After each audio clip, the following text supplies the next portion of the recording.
Hello everyone, this is Riya Agrawal from BBA Year 0 and this is my first reading assessment. Antarctic penguins.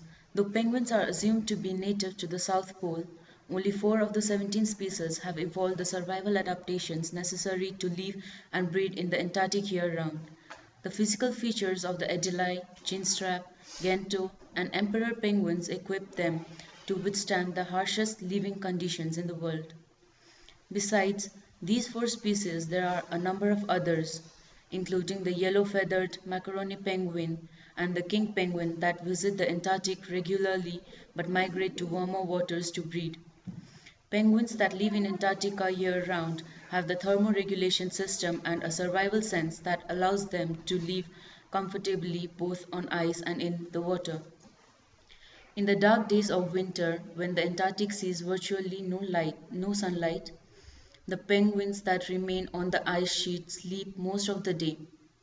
To retain heat, penguins huddle to communities of up to 6,000 of these own species.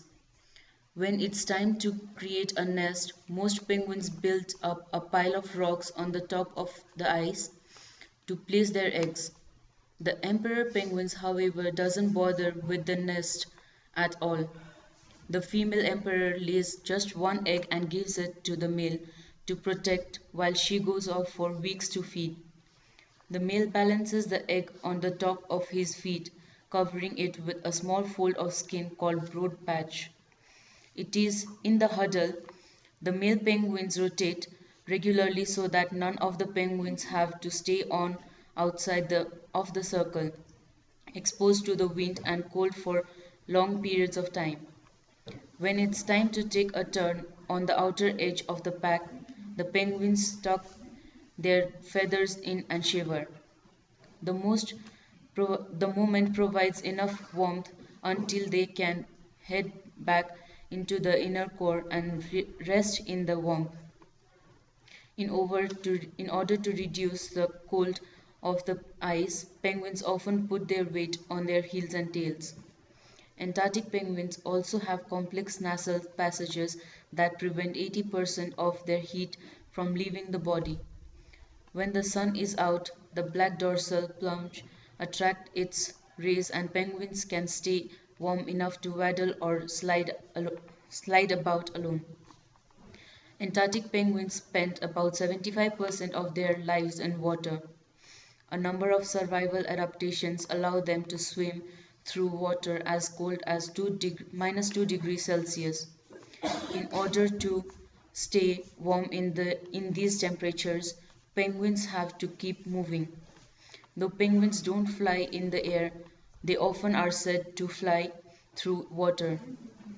Instead of stopping each time they come up for air, they use a technique called porpoising, in which they leap up for a quick breath while swiftly moving forward. Unlike most birds, they have hollow bones for flight. Penguins have evolved hard, solid bones that keep them low in the water. Antarctic penguins also have unique feathers that work similarly to a waterproof diving suit.